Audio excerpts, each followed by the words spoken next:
I finally kicked that woman out. This resort is completely ours now. Why are you here?" As my in-laws popped champagne, celebrating what they called my 30 years as a charity case they'd finally gotten rid of, their party in the penthouse suite was just getting started. But on that very night, I was the one who opened the door, flanked by 4 security guards and my lawyer. The power suddenly cut, and in the darkness pierced only by the blare of the emergency alarm, I held up the title deed. "This resort belongs to me, Margaret. I'm the owner." My mother-in-law's shriek echoed through the suite. "What is this nonsense? Eleanor, have you lost your mind?" But I wasn't the one who was crazy. The moment the ink dried on my divorce papers, the true owner of this $150 million resort was finally revealed. How did the very resort where I'd toiled as a bookkeeper for 3 decades become mine? Before we begin, if this story resonates with you, please consider liking it and leaving a comment about where you're listening from. I'll send a little wish for happiness to find you there. The marble steps of the Maui County Courthouse felt unusually cold. Eleanor Vance looked down at her feet as she walked out of the main entrance. The toes of her old loafers were scuffed and worn. 30 years ago, she had arrived in this marriage with a single suitcase. Now, all she held in her hand was a single piece of paper, the final divorce decree. It seemed she was ending this chapter of her life exactly as she had begun it. The January trade winds of Maui cut through her thin coat, and Eleanor instinctively hunched her shoulders. In all her 55 years, she had never felt so hollow. It was as if a giant hole had been punched straight through her chest. Well, look what we have here." A sharp voice cut through the air from behind her. She didn't need to turn around to know who it was. It was a voice she'd been forced to listen to for 30 years. A voice that had etched itself into her very bones. Her mother-in-law, Margaret Caldwell, stood at the top of the courthouse steps. At 78, she stood ramrod straight, a perpetual sneer gracing the corners of her lips. "Turn around, you pathetic woman. Let's have one last look at your face." Eleanor slowly turned. Beside her mother-in-law stood her ex-father-in-law, Richard Caldwell, arms crossed over his chest. Behind them, her ex-husband, Tom, and his sister, Catherine, stood side by side. The people she had once called family were lined up as if for an execution. Margaret descended one step. 55 years old, and what do you have to show for it? A single piece of paper. At that, Catherine snickered. Eleanor said nothing. She had learned long ago that any response would only be met with greater insults. Richard stepped forward. Even at 82, he was a large, imposing man, and his shadow fell over Eleanor. "We got 30 years of free labor out of you. I'd say we broke even. Do you even have a place to go?" Eleanor's hand trembled, her knuckles turning white as she clutched the divorce decree, but her face remained a blank mask. Over 30 years, she had mastered the art of hiding her emotions. "Margaret, Richard, thank you for everything." Eleanor bowed her head slightly. The words came out of habit. Margaret scoffed. "Thanks? You came with nothing, and you're leaving with nothing. What is there to be thankful for?" Her ex-husband, Tom, remained silent through it all. When Eleanor glanced at him, he was hiding behind his mother, avoiding her gaze. Where was the man who had held her hand so tenderly in the early days of their marriage? A bitter smile touched Eleanor's lips. "Goodbye. And don't ever show your face around here again." Margaret's final words were carried away by the Maui wind. Eleanor didn't bother to reply. She just walked down the steps. 1, 2, 3. The sound of her in-laws' laughter followed her, but she didn't look back. Once she was out of the courthouse gates, Eleanor paused. She had nowhere to go. All she had was $50 in her pocket and a bank account with less than $30 in it. For 30 years, she had worked as the bookkeeper for their resort, but she had never once received a salary. The Caldwells had always said it was a given. "You're family. You're my son's wife." Eleanor looked up at the sky. It was a flat, gray canvas, and it looked like rain was coming. She didn't even have a change of clothes. The thought was so absurd. A dry, humorless laugh escaped her. It was at that exact moment. "Excuse me, are you Eleanor Vance?" Eleanor turned at the sound of the unfamiliar voice. A middle-aged man in a crisp, dark suit stood before her.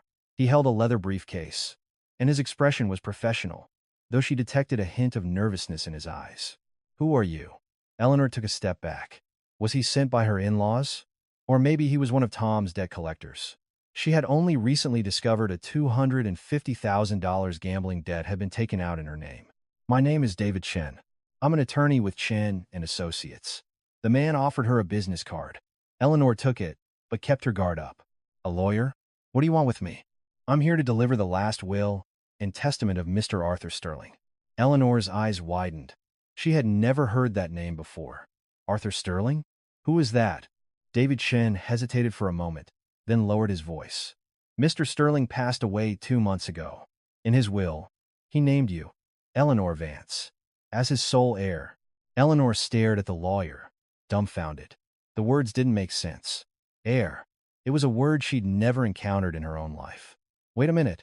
I don't know this person. Why would he leave anything to me? Miss Vance, the lawyer interjected gently, his eyes holding a strange, sympathetic glimmer. Arthur Sterling was your biological father. The strength drained from Eleanor's legs. The divorce decree slipped from her hand and fluttered to the ground. The wind caught the paper, but she didn't even think to pick it up. My biological father? It was a phrase she hadn't heard in 55 years. Throughout her childhood, bouncing between foster homes, she had cried into her pillow every night. Why did you abandon me? What did I do wrong? She had resigned herself to never knowing the answer.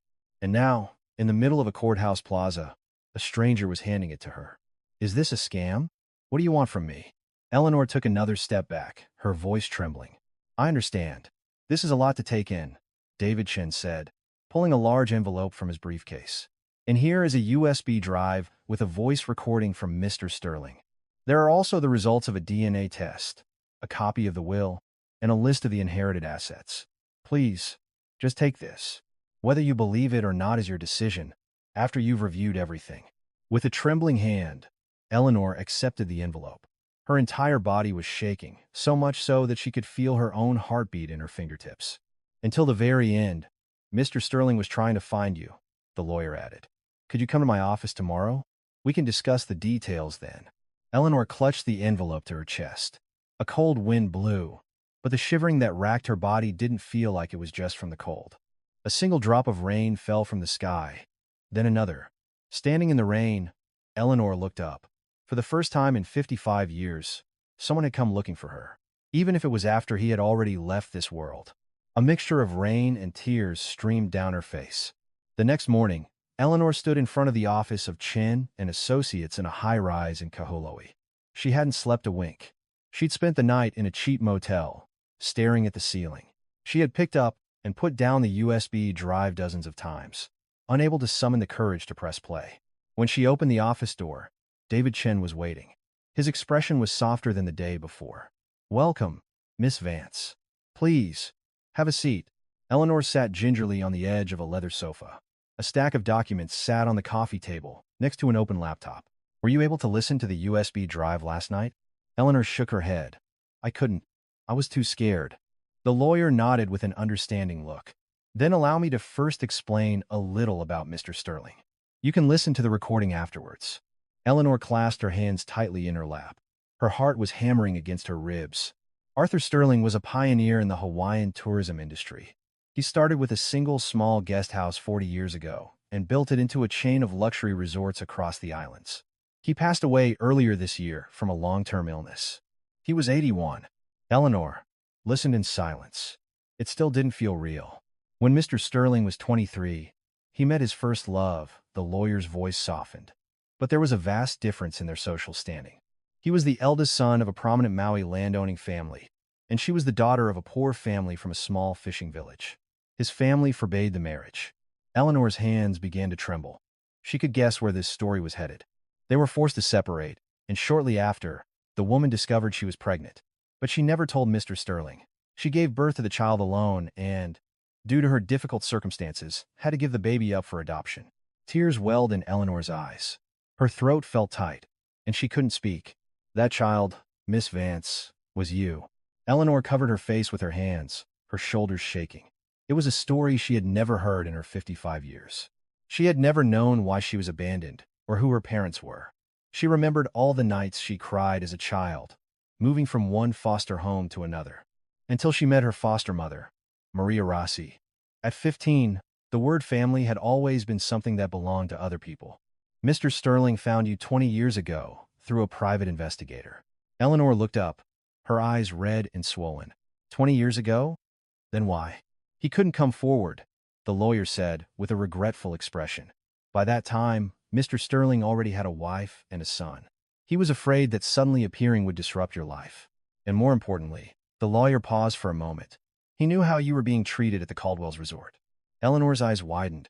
He knew about that? Yes. He came to Maui several times himself and watched you from a distance. He saw you working from dawn until dusk. He saw you preparing holiday meals all by yourself in the kitchen. A lump formed in Eleanor's throat. The thought that someone had been watching over her, even from afar, was unbelievable. So, Mr. Sterling made a decision. He couldn't step in directly, but he decided he would protect you in another way. The lawyer placed a document on the table. He established a separate corporation, Sterling Holdings Group, and under that corporation's name, he purchased the resort your in-laws were operating. Eleanor stared at the paper in disbelief. He bought the Caldwell's resort? But I never heard anything about that. The Caldwells never knew. They were only told that an investment firm had acquired it. They never bothered to verify who the actual owner was. Eleanor's mind was reeling. The resort where she had worked for 30 years had belonged to her biological father all along. Mr. Sterling then invested heavily in the resort. Its current market value is approximately $150 million. The number was so large, it didn't register. $150 million. For someone who had never earned a paycheck in her life, it was an unimaginable sum. And in his will, the lawyer said, opening a copy of the document, he stated the following. On the date that my daughter Eleanor's divorce is finalized, or on her 55th birthday, whichever comes first, the ownership of the resort is to be transferred to her. Eleanor bit her lip. Her divorce had been finalized yesterday. Her 55th birthday was next month. What about the inheritance tax? Mr. Sterling set up a separate trust for that. The funds to cover the approximately $75 million in taxes have already been secured. Eleanor was speechless for a long moment. Her mind went blank. Would you like to listen to Mr. Sterling's voice recording now? The lawyer asked gently. In a trembling voice, Eleanor replied, Yes, I'm ready. The lawyer clicked the play button on his laptop. After a moment of silence, a low, raspy voice filled the room. Eleanor. Eleanor held her breath. It was a voice she'd never heard, yet it stirred something deep inside her. Giving you up 55 years ago was the greatest sin of my life. A father who couldn't even protect his own child. I don't expect forgiveness, but I just want you to know this. The voice on the recording paused, followed by the sound of a cough. It sounded like it was recorded from a hospital bed. There was never a day I didn't think of you. I knew how you were living, how much you were suffering. I'm so sorry, Eleanor. It's so late for me to finally act like a father. Tears streamed down Eleanor's face. She tried to hold them back, but it was impossible. 55 years of sorrow and loneliness came pouring out all at once. Live with your head held high. Everything your father has left, it's all yours. The recording ended. The only sound in the office was Eleanor's quiet sobbing. After a long while, she finally spoke. Why didn't he come to me when he was alive? Her voice was cracked, filled with a mix of resentment and gratitude.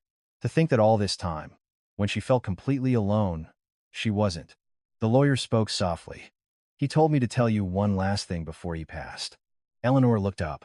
He said to tell his daughter, live your own life now. Let no one trample on you again. Eleanor wiped her tears and looked out the window. She could see the clear, blue Hawaiian sky. For the first time in 55 years, she had someone she could call father, even if he was no longer in this world. She clenched her fists. Father, I will. I'll live my own life now. At that same moment, in the penthouse suite of the Sterling Shores Resort, a champagne cork popped. We finally got rid of her. Margaret Caldwell raised her champagne flute high, her face beaming with the relief of a 30-year burden lifted. Richard Caldwell sank deep into the sofa, a look of satisfaction on his face. This resort is completely ours now. We don't have to walk on eggshells around that woman anymore. Catherine giggled as she picked up a cucumber sandwich. Aren't you relieved, Tom? It was like we were feeding a stray for 30 years. Her ex-husband, Tom, stood by the window, silently gazing out at the ocean. His expression was dark, but no one paid him any mind.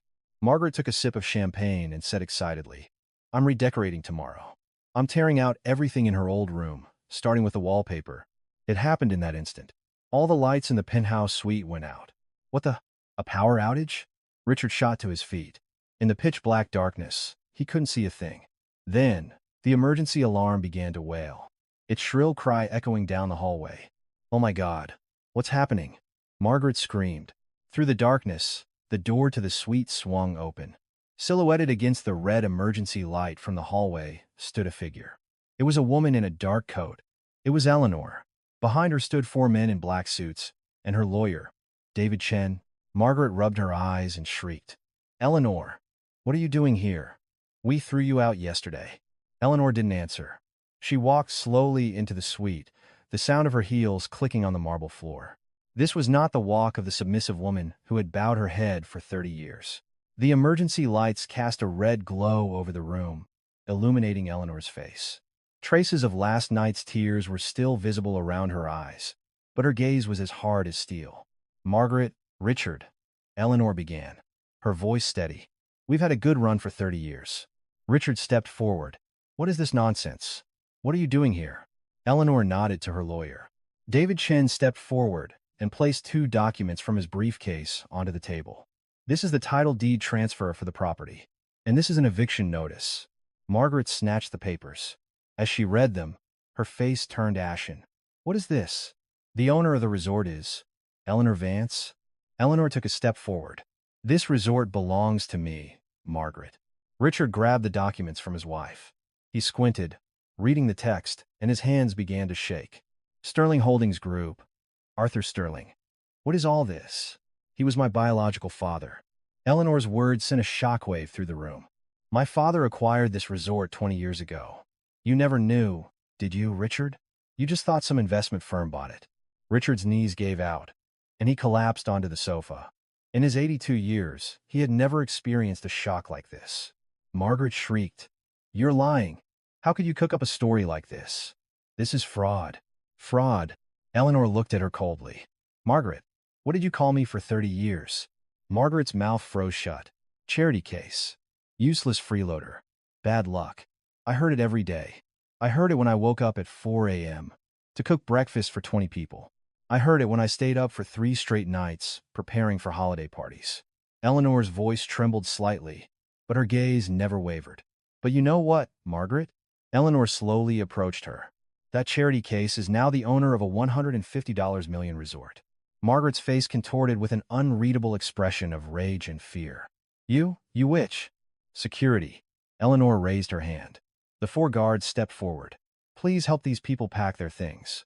2 suitcases each will be permitted." Catherine started to cry. "Tom, do something. She's your wife." Tom stood frozen by the window, unable to move. His face was pale. His eyes met Eleanor's for a fleeting moment, but he said nothing. Eleanor held his gaze for a second, then looked away. She knew there was nothing left to expect from him. "A car is waiting for you in the lobby. I expect you to be out by the end of the night." The guards surrounded the Caldwell family. Margaret thrashed and screamed, "I've lived here for 30 years. How dare you?" "Margaret," Eleanor said one last time. "I lived here for 30 years, too. And not once was I ever treated like I belonged." Margaret's screams echoed down the hall as the guards escorted the sputtering family out of the penthouse suite. Their figures grew smaller and smaller down the hallway. Alone in the suite, Eleanor looked out the window. Her hands were shaking. 30 years of ingrained fear still lingered. But this was just the beginning. This is where it really starts, she thought, clenching her fists as the moon began to rise over the Pacific Ocean. The next morning, Eleanor summoned the Caldwells to the resort's 3rd-floor conference room. After being evicted the night before, they had spent a miserable night in a motel in town. Margaret had cursed Eleanor all night, while Richard had frantically called old contacts, none of whom answered. They had finally fallen asleep near dawn, only to be woken at 7 a.m. by a call from Eleanor, ordering them to be at the resort conference room by 9 a.m. "That witch! How dare she summon us?" Margaret had screamed, throwing the phone across the motel room. "The woman who did whatever I told her for 30 years. But Richard had shaken his head. "We have to go. We need to figure out what's happening." And so, the 4 of them arrived at the conference room. Eleanor was seated at the head of the long table. She was wearing a different outfit from the day before, a tailored navy blue suit, her hair styled neatly. Beside her sat David Chen and an accountant. A laptop and a tablet were on the table in front of her. Margaret sat down and snapped, What is this? What's so important that you had to cause all this drama? Instead of answering, Eleanor picked up the tablet. Margaret. Richard, please sit. I have something to show you. Richard narrowed his eyes. He had a bad feeling about this. Eleanor turned on the tablet, and its screen was mirrored on the large monitor on the wall. These are the bank statements for the resort's operating account for the past 15 years. Rows of numbers filled the screen, a meticulous record of deposits and withdrawals. Richard, over the past 15 years, a total of $600,000 has been withdrawn from this account. Richard's face stiffened. Those were operating expenses. What's the problem? Operating expenses? Eleanor swiped to the next screen. A new document appeared. This is a record of the resort's actual operating expenditures for the same period. Payroll, maintenance, supplies, repairs. Even when you add it all up, there's a $600,000 discrepancy. The room fell silent. Beads of sweat formed on Richard's forehead. So we tracked it, Eleanor continued.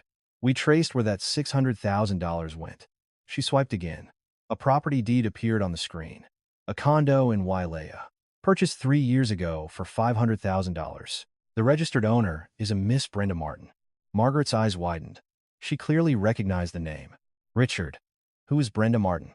Richard couldn't answer. His lips trembled. Eleanor continued in a calm, steady voice. She's the woman you've been seeing for the past 15 years, isn't she? I knew. I knew where you were going on those holidays, when you would suddenly disappear. Margaret shot to her feet. What? You've been keeping a mistress for 15 years? She turned on Richard, her face a mask of fury. And you bought her a condo with our resort's money? Her voice rose to a shriek as she swung her fist at her husband. You old fool. Have you lost your mind? At your age. Eleanor raised a hand to stop her. Margaret, wait. We're not finished yet. Breathing heavily, Margaret sank back into her chair. Eleanor manipulated the tablet, and a new screen appeared. This is a record of the corporate credit card charges. The one in your name, Margaret. Margaret's face went pale. Over the past 5 years, you've charged a total of $150,000. Luxury boutiques at the shops at Wailea, duty-free stores, golf clubs, all for personal use. Eleanor swiped through photos of receipts. Designer handbags, watches, clothes, cosmetics, an endless list of extravagant purchases. Margaret, this is embezzlement. You used corporate funds for personal expenses. Embezzlement, Margaret yelled. I'm the lady of this resort. I was spending my own money. The lady of the resort? Eleanor gave a cold smile. Margaret, this resort has been owned by my father for the last 20 years. You weren't the owner. You were just a contract manager. And you spent the owner's money as you pleased. So yes, that's embezzlement. Margaret's jaw dropped. She was speechless. Eleanor then turned her gaze to her former sister-in-law, Catherine, who was sitting with her head bowed. Catherine, you have something to say, don't you? Catherine flinched. Me? I didn't do anything. You know about the $75,000 you borrowed from a loan shark, don't you? Catherine's face turned white. And to pay back the interest on that loan, you took money from your parents. $75,000. To be exact. Eleanor displayed a bank transfer record on the screen. The money flowing into Catherine's account was clearly visible. Do you know where this money came from? Your mother took it from the resort's operating account and gave it to you. Catherine began to sob. I didn't know. Mom just said she was giving it to me. You didn't know? Eleanor sighed. Catherine, for 30 years in this house, there were a lot of things I didn't know either. But ignorance doesn't erase the crime. A heavy silence filled the room. Finally, Eleanor looked at her ex-husband, Tom. He hadn't said a word since the meeting began. His head bowed as he stared at the table. Tom, Eleanor said. He slowly raised his head. His eyes were bloodshot. We need to talk about you. 2. Eleanor brought up a new screen. It was a loan agreement. $250,000. A loan taken out in my name. Tom flinched. I never borrowed this money. So why is it in my name? Tom gnawed on his lip, but no sound came out. 10 years ago, when your business failed, do you remember taking my social security card and driver's license? Eleanor's voice began to shake, not with anger, but with a profound sense of exhaustion. The interest on that loan snowballed. It's now $250,000. Tom mumbled, I'm sorry. Sorry? Eleanor laughed bitterly. You think that makes everything okay? For 30 years, that's all I ever heard from you. I'm sorry. I'm sorry. But nothing ever changed. She swiped the screen again. A series of text message screenshots appeared. Do you know what these are? The color drained from Tom's face. These are the texts you sent to a front desk employee at the resort. Starting 12 years ago, the screen displayed messages that were clearly between lovers. Eleanor didn't read them out loud. Margaret glared at her son. Tom, is this true? Tom didn't answer. His silence was the answer. Eleanor stared at her ex-husband for a long moment. This was the man who had held her hand on their wedding day 30 years ago. The man who used to tell her everything would be okay when times were tough. When had it all gone so wrong? Eleanor swallowed her tears. She had sworn she would not cry in front of these people again. So, to summarize, Eleanor said, clearing the screen.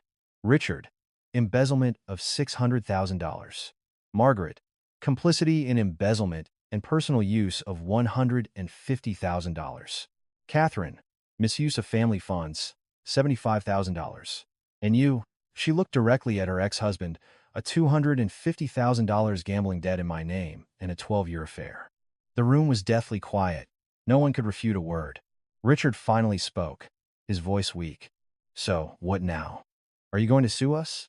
Eleanor shook her head. Not yet. I'm going to give you a chance. The family's eyes widened. The total comes to over $1 million. Add to that the repayment of embezzled funds, restitution for the luxury shopping, the loan shark interest, and $250,000 in emotional damages to me. Eleanor pushed a document across the table. This is a repayment plan. Selling the condo you bought for your mistress will get you $500,000. Selling your villa in Kula will get you another $400,000. Liquidating your savings and insurance policies will get you $200,000. That's $1.1 million. Richard picked up the paper, his hand shaking. What about the rest? You'll work for it, Eleanor said flatly. Here, at this resort, within the limits of your health, you'll be assigned light duties. The same goes for you, Margaret, and you, Catherine. Margaret shot to her feet. What? You expect us to work here? For you? Yes, Eleanor replied quietly. Or I'll press charges. Embezzlement is a felony. You could go to prison. Margaret froze, speechless. Eleanor stood up. I'll give you 1 week to decide. As she was about to leave, she paused at the door. Without turning back, she said, For 30 years, I remember every word you said to me. Charity case. Useless freeloader. Bad luck. Her voice dropped to a low, chilling tone. But you know what, Margaret? That charity case is standing here today, and you are in a position where you have to beg me for a job. Life is ironic, isn't it? Eleanor closed the door behind her, leaving the broken family in the conference room. Walking down the hallway, her eyes were wet. There was no sense of triumph. These were people she had spent 30 years with, people she had believed were her family. But now she knew, to them, she had never been family at all. Eleanor looked out the window. The Pacific Ocean glittered in the sun. It's time to truly cut them off, she thought, wiping her tears and walking forward. The day after giving her in-laws a week to decide, Eleanor returned to her duties at the resort. It was the same office where she had worked as a bookkeeper for 3 decades. But today, she walked in as the owner. Employees bowed their heads in greeting, and Eleanor returned their salutations awkwardly. She wasn't used to it yet. Sitting at her desk reviewing documents, she couldn't shake a feeling of unease. The Caldwells wouldn't go down without a fight. Having lived with them for 30 years, she knew their character better than anyone. Her premonition came true 3 days later. That evening, as Eleanor was heading to the lobby to leave for the day, her phone rang. It was David Chen. Miss Vance, have you seen the news online?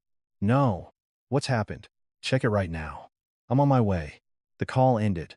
With a sense of dread, Eleanor opened a search engine on her phone and typed in her name. The headline that popped up made her breath catch in her throat. Foster kids $150M, inheritance, a scam. Woman accused of using fake DNA test to steal Hawaiian resort. While forgery suspected, police investigation requested. She clicked on the article. It stated that an anonymous source had filed a complaint with the police, alleging that the will was a forgery and the DNA results were fabricated. The article included a photo of her, taken yesterday in front of the resort. It had clearly been taken without her knowledge. Eleanor's hands trembled as she scrolled down to the comments section. It was a torrent of hate. A woman who grew up with no parents pretending to be a tycoon's daughter? Laugh my ass off. Scammer. Total scammer. How does someone like that inherit $150 million? Look at her face. You can just tell she's that type. Eleanor put down her phone. Her fingertips were ice cold. At the same time, in their dingy motel room, the Caldwell family was gathered together. Margaret was looking at her phone with a satisfied smirk. That fixer, Sully, works fast. The moment he fed it to the gossip blogs, it blew up. Richard nodded. I've contacted my old connections, too.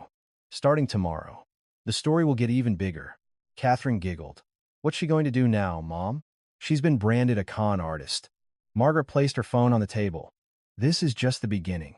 Sully is creating fake DNA results and a forged will as evidence. Once that drops, she's completely finished. Tom, who had been sitting quietly in a corner, spoke up hesitantly. Mother, isn't this going too far?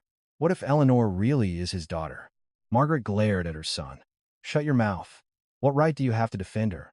A man who cheated on his wife for 12 years and saddled her with his debts. Tom fell silent.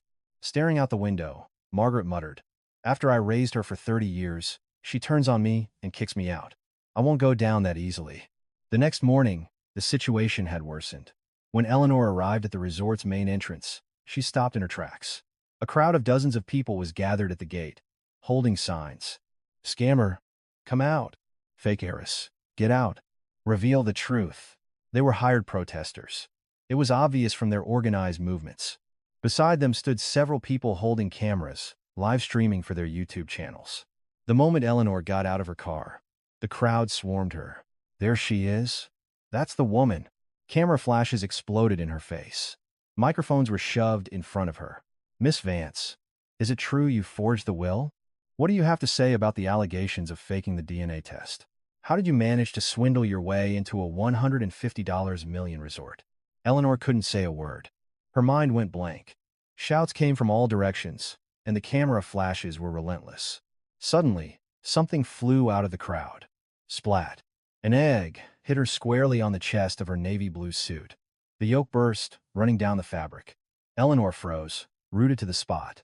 The sticky liquid dripped down to her hand, but she couldn't move. Scammer. Scammer.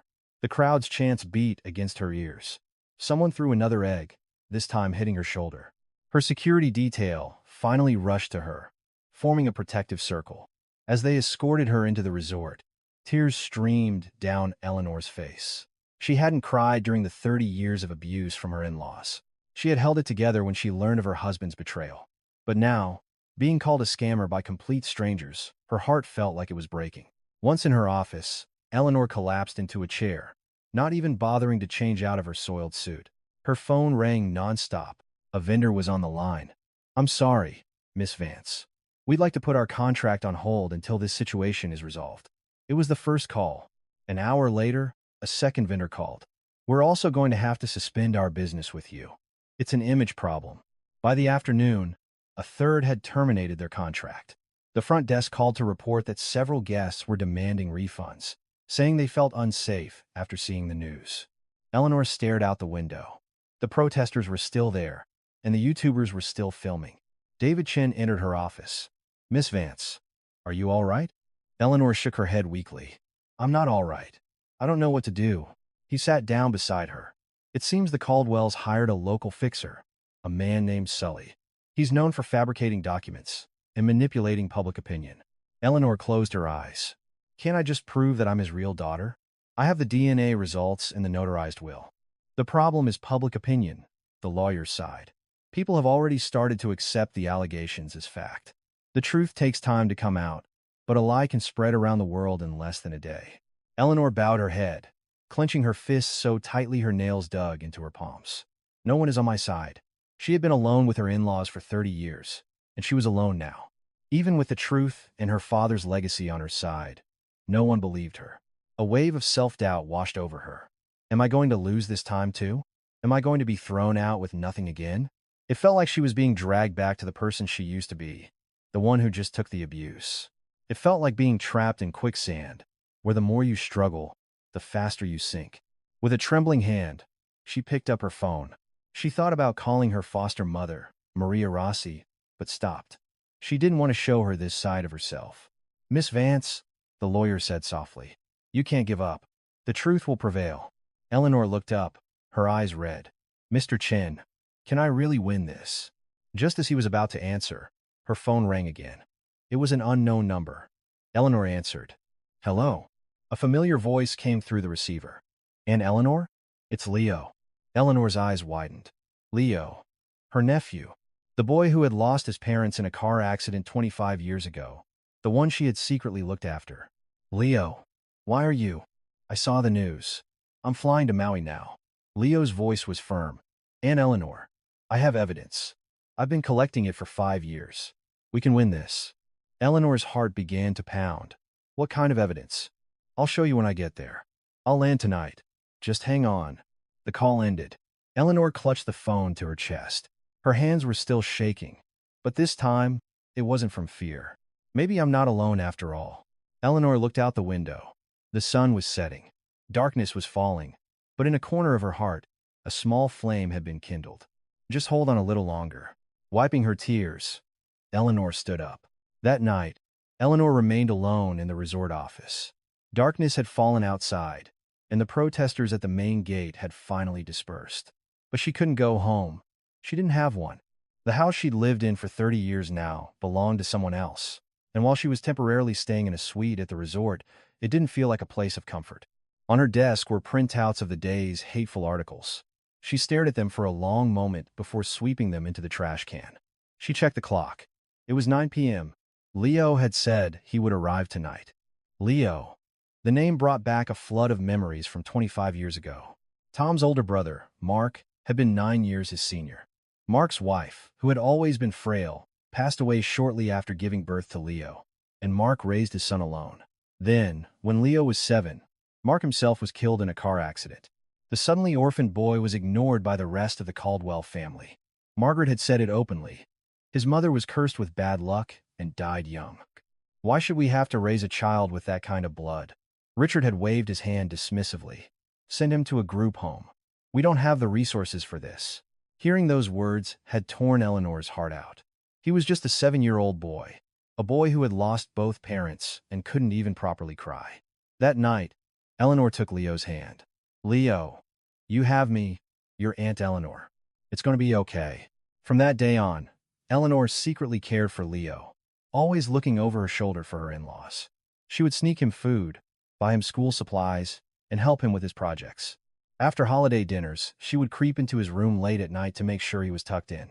When Leo started middle school, Margaret sent him away to a boarding school. Even then, Eleanor secretly sent him spending money. When he went to college, and then to law school, Eleanor secretly helped with his tuition, using every penny of her hidden savings. And so, Leo became a lawyer. 5 years ago, he started his career in New York, and their contact had become less frequent. Eleanor was never upset about it.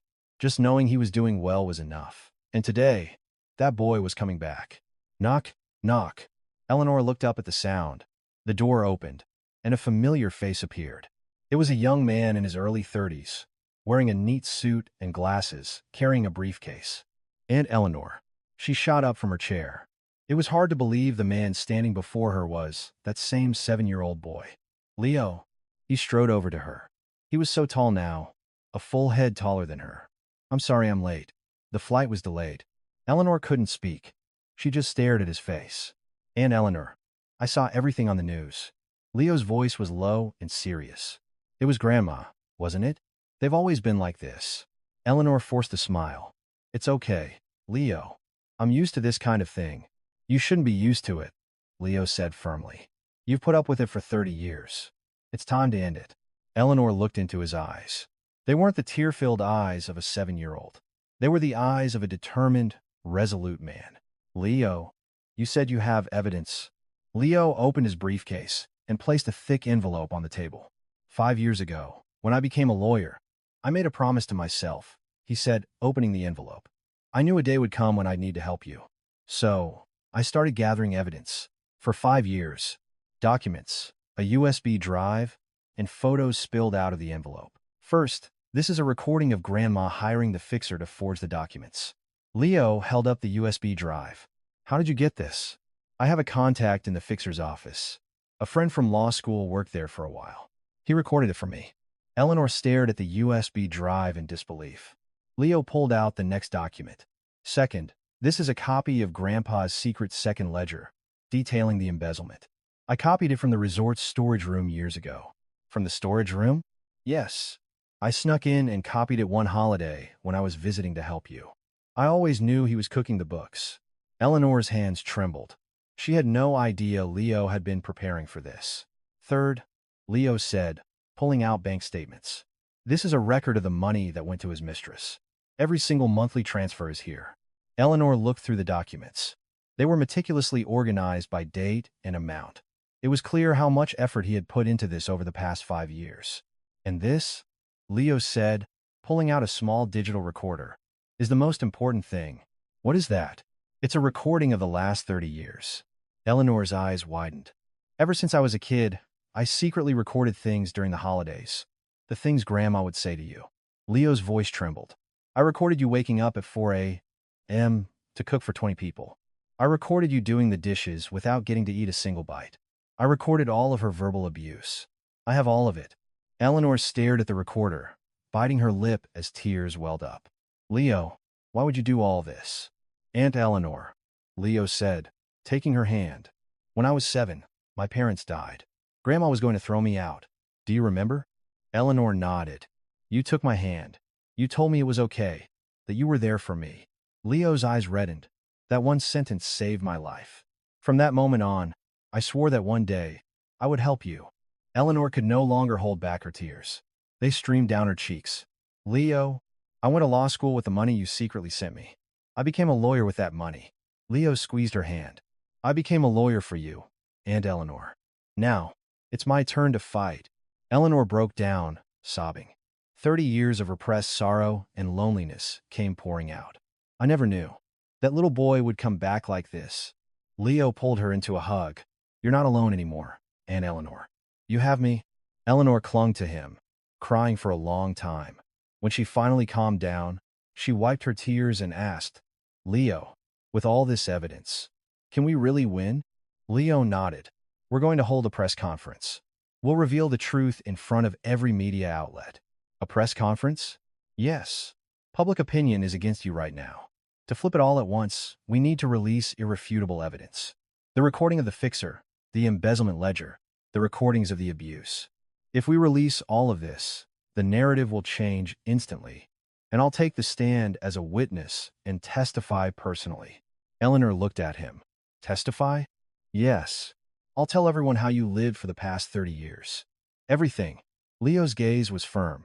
Aunt Eleanor, no more hiding. Fight back, with your head held high. I'll be right beside you. Eleanor stared at her nephew for a long moment. The crying 7-year-old boy had returned as a strong, dependable man.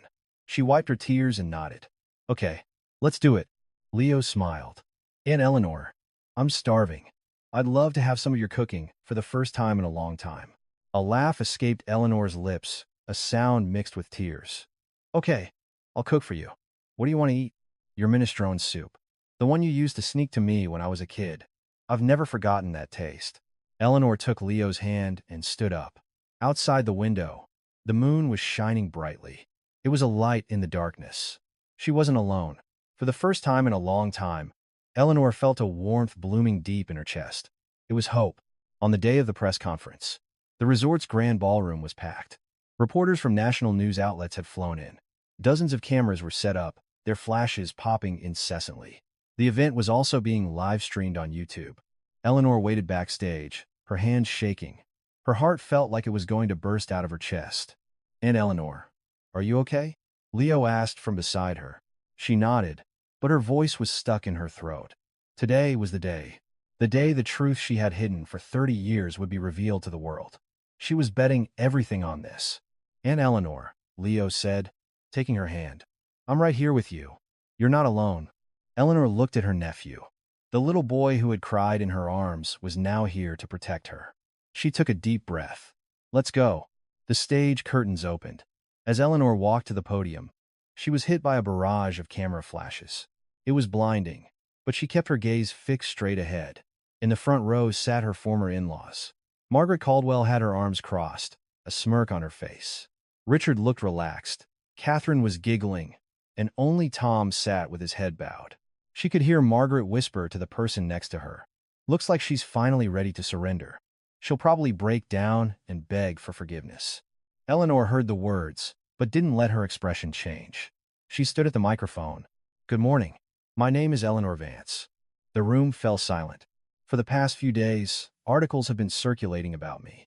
Allegations of a forged will, a fabricated DNA test, a fraudulent inheritance claim. Today, I am here to tell you the truth, and I am here to show you the evidence. Her voice trembled, but it was clear. She gestured to the large screen behind her, and it lit up. This is the first piece of evidence. An audio waveform appeared on the screen. The play button was pressed. A recorded voice filled the ballroom. Sully, I need you to forge the will.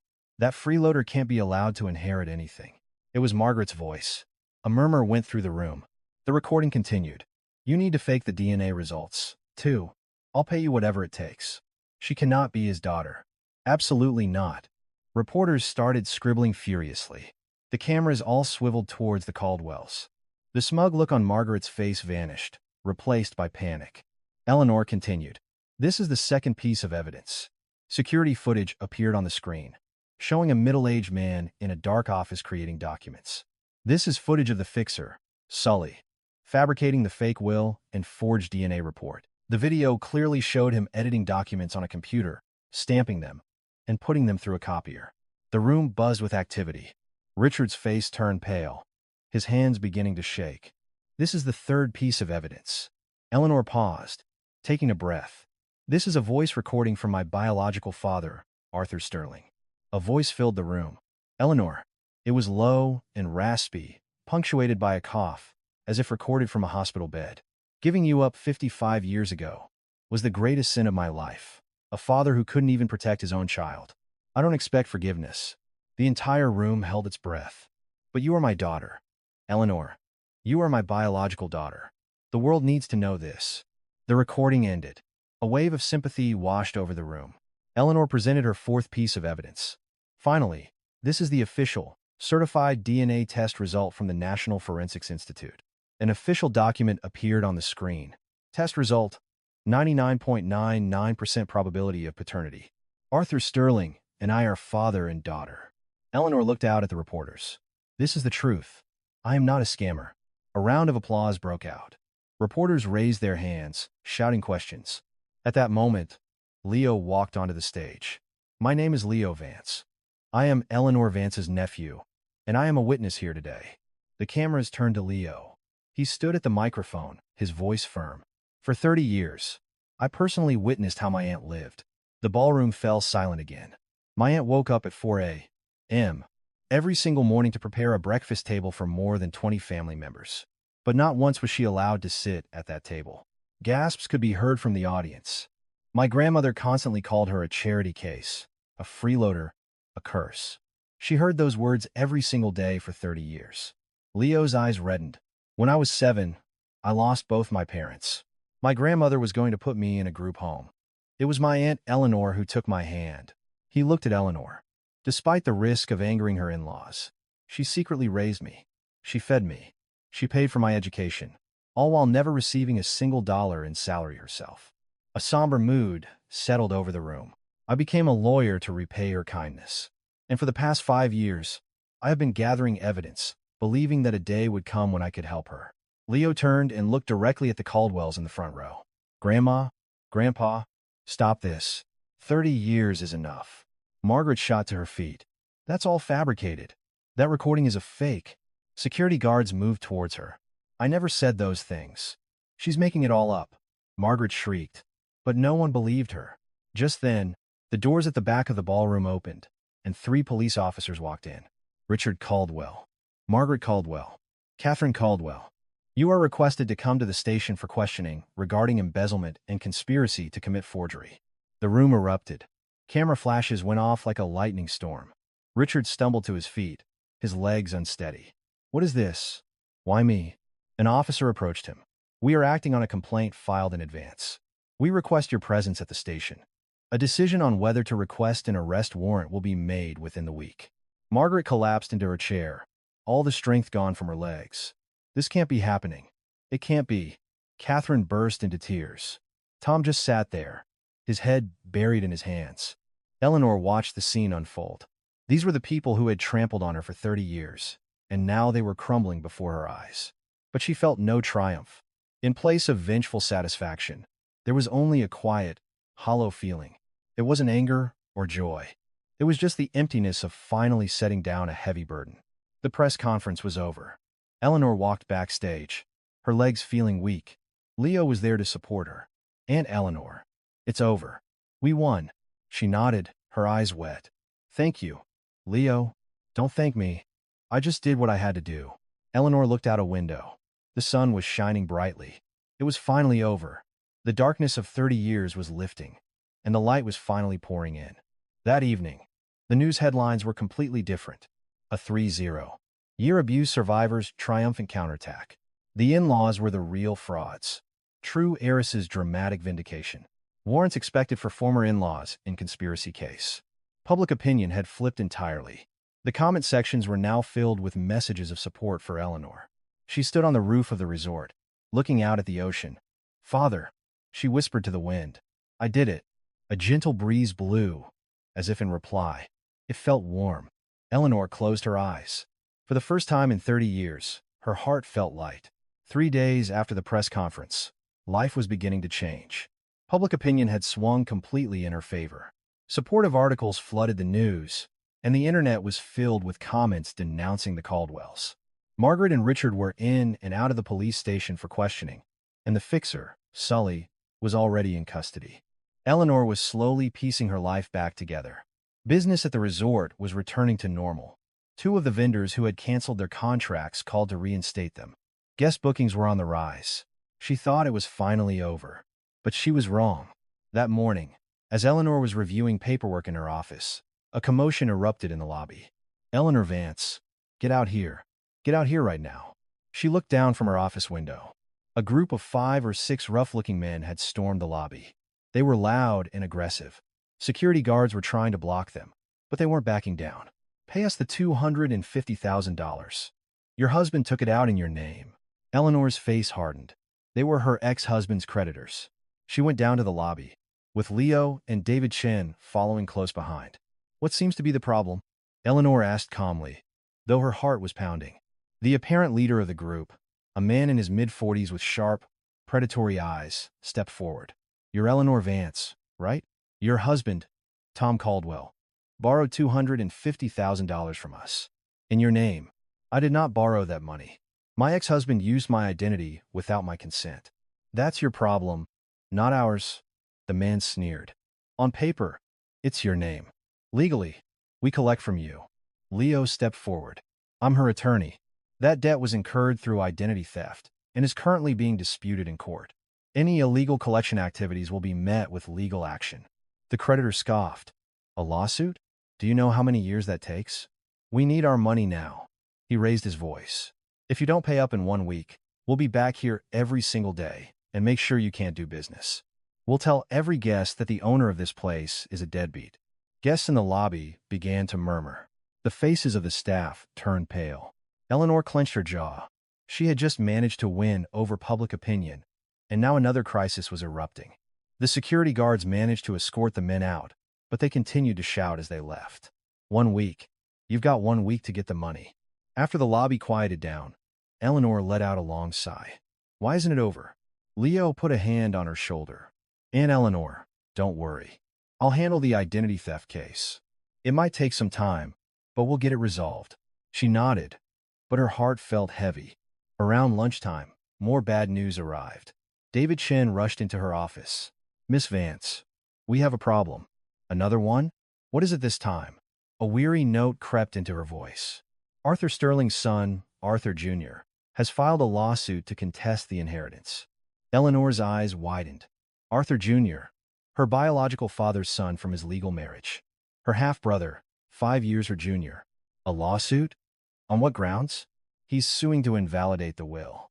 He claims he cannot accept a hidden daughter and is challenging the credibility of the DNA test. The lawyer handed her a copy of the complaint. Eleanor's hand shook as she read it. "But we have the results from the National Forensics Institute. How can he contest that?" "Legally, he can. He can claim procedural errors in the testing or demand an independent test. It's most likely a tactic to drag this out." Eleanor sank into her chair. So, my father's own son refuses to acknowledge me. The lawyer spoke gently. From his perspective, a sister he never knew has suddenly appeared and inherited a significant portion of his father's estate. It's likely difficult for him to accept. Eleanor looked out at the sky. It was turning gray. By the afternoon, the situation had deteriorated further. A new headline appeared online. Sterling Inheritance War. Hidden Daughter versus Legal Son. Battle for $150M. Fortune ignites. Paternity retest demanded. Prolonged legal fight expected. The article included an interview with Arthur Jr. Does it make sense to expect me to accept a complete stranger as my sister? Does it seem reasonable for someone to show up after my father's death and try to walk away with his legacy? Eleanor put down her phone. I didn't ask for this. She had lived 55 years without ever seeing her father's face, without even knowing his name. He had found her. He had left her his legacy. It wasn't something she had sought out. But now, the world was painting her as a greedy opportunist. As the sun began to set, her phone rang. It was an unknown number. Exhausted, Eleanor answered. Hello? Is this Eleanor Vance? This is the emergency room at Mount Sinai Hospital in New York. Eleanor's heart stopped. You're listed as the emergency contact for Maria Rossi. The patient has been transported to the ER. What? My mother? What happened? A severe heart attack. We're stabilizing her now. We need the guardian to come as soon as possible. Eleanor nearly dropped the phone. I'll be there right away. Is she going to be okay? Can she survive? It's too early to say. Please, just get here as quickly as you can. The call ended. Without even grabbing her bag, Eleanor sprinted out of her office. She ran into Leo in the hallway. Aunt Eleanor, where are you going? What's wrong? It's my mother, Maria. She collapsed. I have to get to New York. Her voice was trembling. Her eyes filled with tears. Leo took her arm. I'm coming with you. Let's go to the airport. In the car on the way to the airport, Eleanor prayed silently. Mom, please be okay. I can't lose you. 2. Maria Rossi was the only family Eleanor had ever known. She had met her at 15 and for 10 years. Until she was 25, Maria had treated her like her own daughter. Even after she got married, Maria was the one she called for comfort whenever things got tough. She was the only person Eleanor could call mom. It was past 10 p.m. by the time they landed in New York. Eleanor ran into the emergency room and asked a nurse for Maria Rossi. She's been moved to the intensive care unit. 3rd floor. Eleanor took the stairs, 2 at a time. She couldn't wait for an elevator. As she reached the ICU, a doctor was walking out. Are you the guardian? Yes, I'm her daughter. How is she? Eleanor's voice was hoarse. We've gotten her through the immediate crisis, but she needs complete rest for the time being. Eleanor almost collapsed in relief. Leo held her steady. Can I see her? Just for a moment. Eleanor entered the ICU. Maria was lying in the hospital bed, an oxygen mask over her face, tubes and wires connected to her body. The 75-year-old woman looked as if she had aged 10 years in a matter of days. Eleanor knelt beside the bed. Mom. Maria slowly opened her eyes.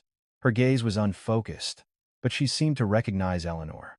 Ellie, she whispered, her voice a faint thread of sound. Mom, it's me.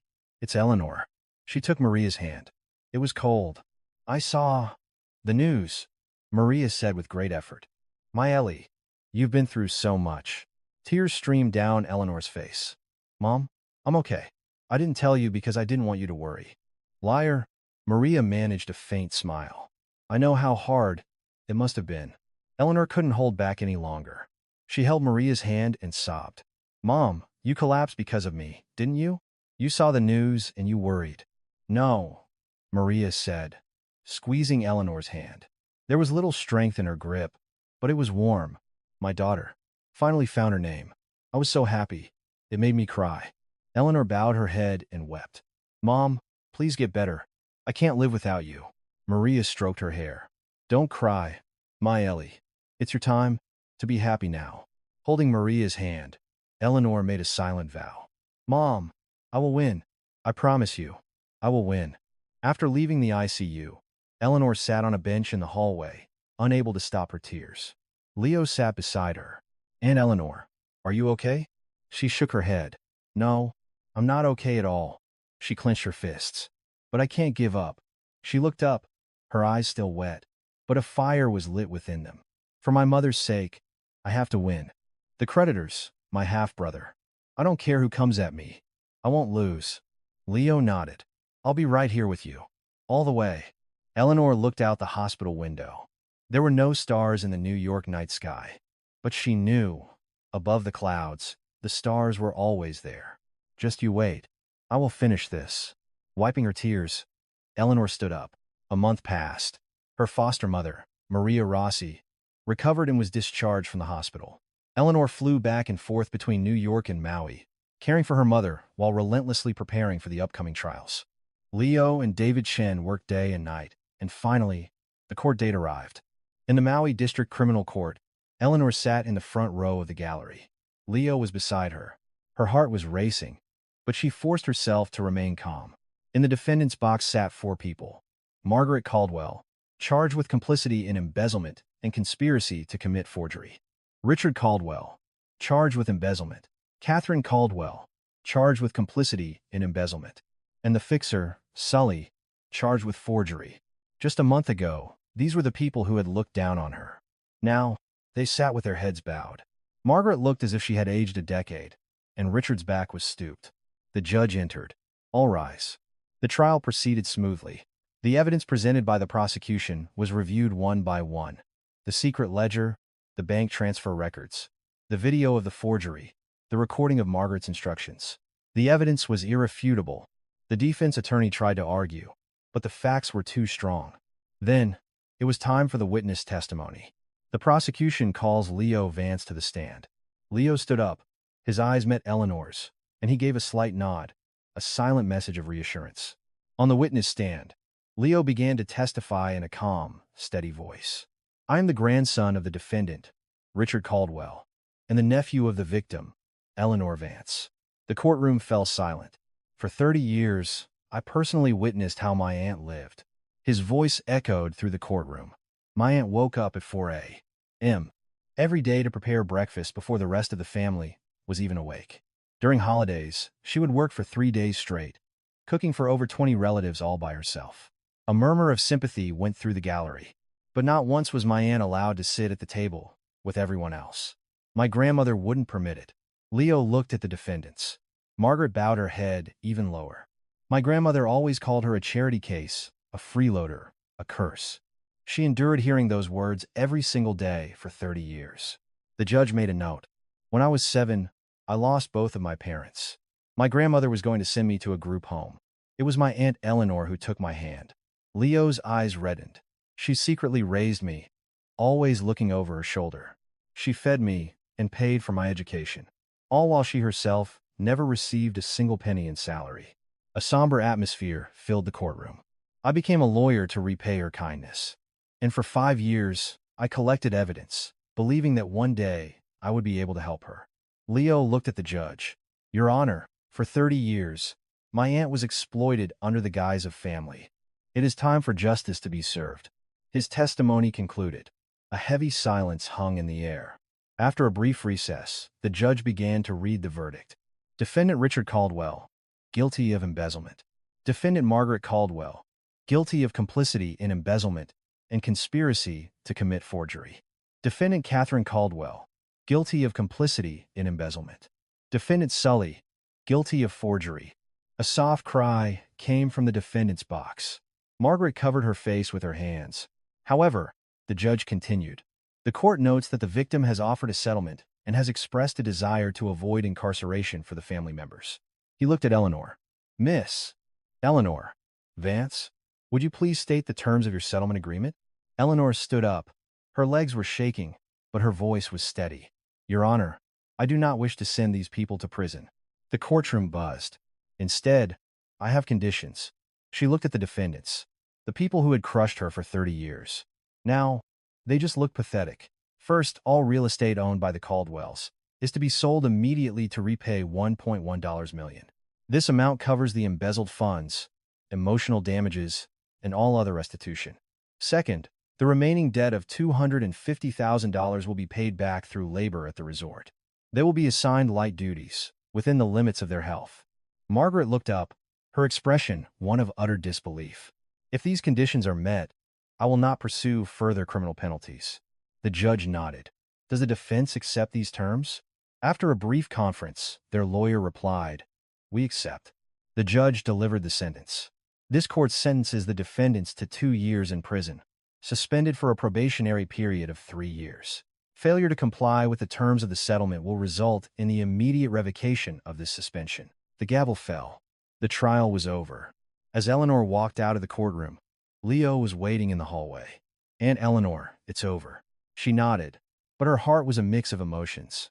There was no joy in this victory, only the hollow feeling of having finally set down a heavy, old burden. Just then, a man approached her. He was in his early 50s, dressed in a business suit, but with a hesitant look on his face. "Eleanor Vance?" She nodded. "I'm Arthur Sterling, Jr., my father's son." It was her half-brother, the one who had filed the lawsuit against her. Eleanor's expression hardened. "What do you want?" He held out an envelope. "This is a letter I found among my father's things. It's addressed to me." Eleanor didn't take it. Her eyes were wary. "Please, just let me read it to you." He opened the envelope, his hands trembling. His voice cracked as he began to read. "AJ, do not resent your sister. This is my sin, not hers. 55 years ago, I abandoned her. I left a small child alone in the world." Tears welled in Eleanor's eyes. "Your sister lived her entire life, not even knowing her father's face. By the time I found her, she had already suffered for 30 years. I was a coward, too afraid to step forward." Tears streamed down Arthur Jr.'s face. "AJ, be good to your sister. The privileges you enjoyed, she had none of them. Apologize to her in my place." The letter ended. Arthur Jr. bowed his head before Eleanor. "I'm so sorry. I didn't understand why my father left a will like that." His voice trembled. "I'm dropping the lawsuit. And I'd like to make amends." Eleanor looked at him for a long time. A storm of emotions swirled inside her. Anger, sorrow, but also a sense of understanding. This man was a stranger to her, too. "Mr. Sterling," she began slowly. "To be honest, it's too late for me to call you family." His shoulders slumped. But then, Eleanor gave a small smile. "But maybe, seeing each other on holidays would be okay." He looked up, his eyes filled with tears. "Thank you. Thank you so much." Eleanor extended her hand. He took it. It wasn't a complete reconciliation, but it was a start. Leo walked over. "Aunt Eleanor, what are you going to do now?" She looked out past the courthouse doors at the bright Maui sunshine. "Now," she said, clenching her fist, "it's time to move forward." The 30-year darkness was over. It was time to walk into the light. 1 year later. The summer sun over Maui was exceptionally brilliant. A crowd was gathered in front of the resort. Cameras flashed and congratulatory flower arrangements lined the entrance. Eleanor stood at the gate and looked up. A new sign was hanging above the entrance, its gold letters glittering in the Hawaiian sun. The Eleanor. In her 55 years, it was the first thing she had ever put her name on. As a child shuffled between foster homes. As a daughter-in-law for 30 years, she had never owned anything in her own name. And now, her name was on a $150 million resort. Tears welled in her eyes, as an overwhelming sense of emotion filled her chest. "Aunt Eleanor," Leo's voice came from behind her. "It's time. The ceremony is about to begin." She nodded, wiping her tears and putting on a smile. "Okay, let's go." The grand ballroom was filled to capacity. Today was the inauguration ceremony for the Eleanor Vance Foundation. It was a foundation Eleanor had established to support youth aging out of the foster care system. A banner hung over the stage. "The Eleanor Vance Foundation. You are not alone." Reading those words, Eleanor felt a lump in her throat. They were the words she had longed to hear her entire life. In the front row, a familiar face beamed at her. It was her foster mother, Maria Rossi. The woman who had collapsed from a heart attack a year ago had made a full recovery. Today, she had flown all the way from New York to see her daughter's triumph. As their eyes met, Maria nodded, a silent message of pride. Eleanor walked onto the stage and stood at the microphone. The room quieted, and hundreds of eyes focused on her. She took a breath and began. "Good morning. My name is Eleanor Vance." Her voice resonated through the hall. "I, too, grew up in foster care." A soft murmur went through the audience. "When I was a child, I couldn't see a future. I didn't know my parents' faces, and I had nothing to my name but the name itself. Her voice trembled slightly, but she didn't stop. Until I was 15, I moved from house to house. I never felt like I belonged anywhere. Every night, I would cry into my pillow, asking, why was I born like this? Why was I abandoned? The answers never came. Sounds of sniffling could be heard around the room. Then, when I was 15, I met someone. Eleanor looked to the front row, her eyes meeting Maria's. She took my hand. She told me it was okay, that it wasn't my fault. That one sentence saved my life. Tears streamed down Eleanor's face. That woman is my mother, and she is here with us today. All eyes turned to Maria, who was also crying. Applause erupted through the ballroom. Maria stood and gave a small bow. When the applause subsided, Eleanor continued. I faced many more hardships after that. I spent 30 years in a very difficult situation, but I never gave up. She looked around the room, and I want to say this to the young people here today. Her voice grew strong. You are not alone. Right now, the world might seem dark. It might feel like no one is there to help you, but that is not true. Eleanor smiled. I felt that way too. But eventually, I found people who would take my hand. And you will, too. And now, she opened her arms wide. I want to be the one to take your hand. This foundation will be your steadfast support. The room exploded into a standing ovation. Eleanor came down from the stage, and Maria rushed to embrace her. My Ellie, you did so well. It's all because of you, Mom. I wouldn't be here without you. They held each other for a long time. During the reception, Leo came over. Aunt Eleanor, as of today, I'm officially the Foundation's legal counsel. Eleanor laughed. I know. Who else would it be? Leo smiled shyly. And this came for you. From Arthur Jr. He pointed to a large floral arrangement with a gold ribbon. The card read, Congratulations, sister. AJ. Eleanor smiled at the flowers. The man who had sued her a year ago. Now, they saw each other on holidays. They weren't a complete family, but they were slowly getting closer. At the same time, a very different scene was unfolding in the resort's basement. Richard and Margaret Caldwell, dressed in janitor's uniforms, were mopping the hallway. At 83, Richard was heavily stooped, and 79-year-old Margaret had to frequently stop to straighten her aching back. They were assigned light duties. As promised, it wasn't back-breaking labor, but for people who had lorded over a daughter-in-law for 30 years, it was a daily dose of humility. On the wall was a whiteboard tracking their progress. Remaining debt, $250,000. Ow, my back. Margaret groaned, leaning on her mop. Just shut up and work, Richard snapped. We brought this on ourselves. Margaret bit her lip, unable to argue. From the end of the hall, Catherine pushed a large laundry cart past them. She now worked in the resort's laundry facility, sorting and folding linens. The sister-in-law who had tormented Eleanor for 3 decades was now doing the most menial of tasks. She glanced at her parents as she passed, but said nothing. There was nothing left to say. And in a small fishing village on another part of the island, Tom Caldwell was working on a fishing boat. The $250,000 gambling debt was his own to bear. Eleanor had no intention of paying it for him. He was slowly paying it back, earning his own money for the first time in his life. The harsh sea wind had tanned his face. The man who had lived off his wife for 30 years sometimes looked towards the resort on the horizon, but he never had the courage to go there. He knew he had no right. As evening began to fall, Eleanor went up to the rooftop. The entire coast of Maui stretched out before her, the sunset painting the sky in brilliant shades of red and orange. She took a photo from her purse.